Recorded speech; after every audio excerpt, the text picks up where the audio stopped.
Most people saw a massive splashdown and a fireball, but if you look closer at the 4K telemetry from Flight 12, something unprecedented happened 3 seconds before the Raptor engines even ignited.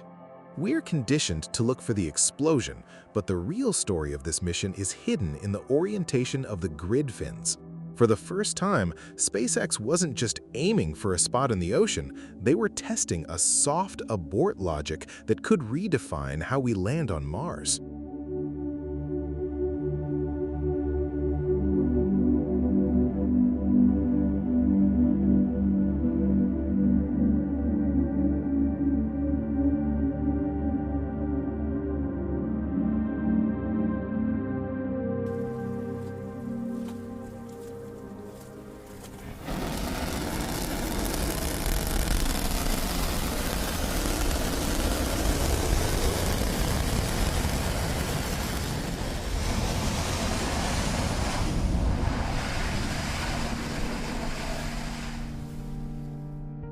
To understand the landing, we have to look at the machine itself.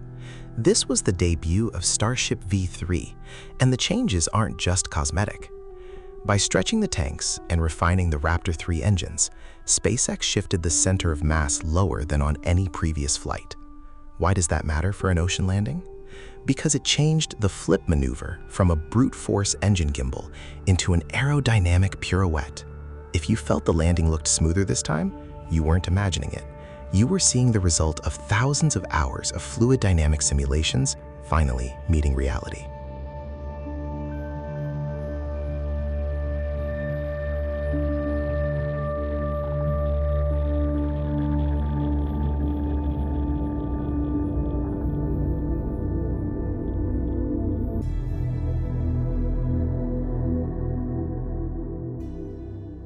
Before the landing burn, Starship had to survive the most brutal reentry yet. In the 4K footage, you can see the plasma buildup around the forward flaps.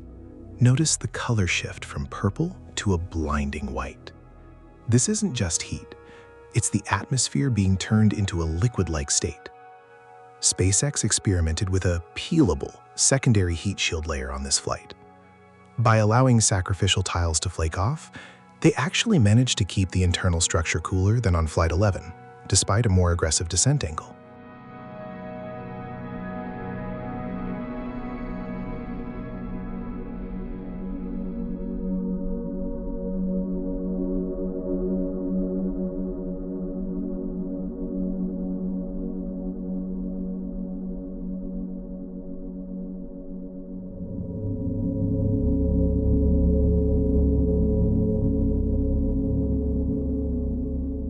The moment of truth, the landing flip.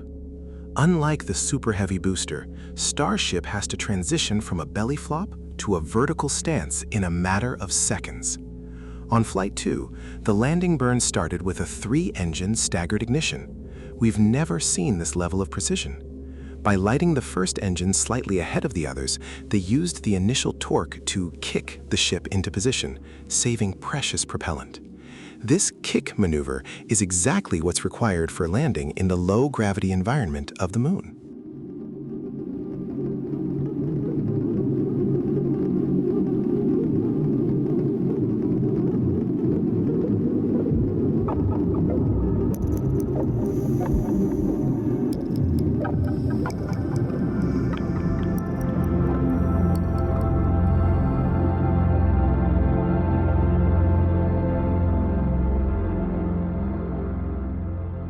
There's been a lot of talk in the comments about why we saw green flashes in the engine bell during the final seconds.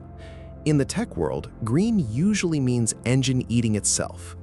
High-resolution 4K analysis suggests this was actually a new copper-based regenerative cooling jacket being tested at its absolute limit. If SpaceX can master this, they can run engines hotter and longer, which is the holy grail for a fully reusable fleet.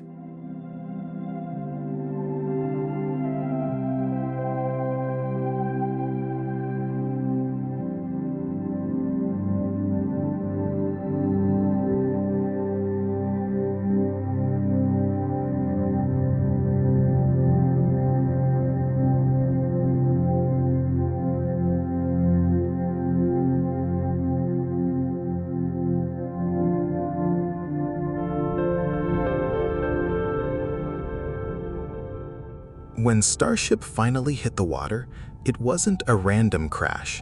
The telemetry shows the vertical velocity was nearly zero, a perfect soft landing. But then, the explosion. Why? Many think it was a structural failure, but the evidence points to a pressure relief event. Because the ocean provides a hard stop that a landing pad doesn't, the remaining liquid oxygen surged forward, creating a hammer effect in the pipes.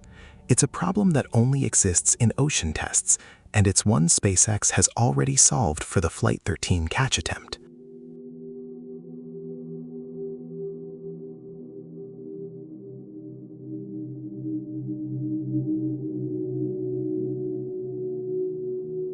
Visual data often tells a different story than raw numbers. When we zoom into the 4K footage of the flaps during the final 500 meters, we see a jitter that didn't exist on earlier flights. This was the first live test of the new high-torque electric actuators. While it looked like the ship was struggling, it was actually dithering, making thousands of micro-adjustments per second to fight the surface-level winds.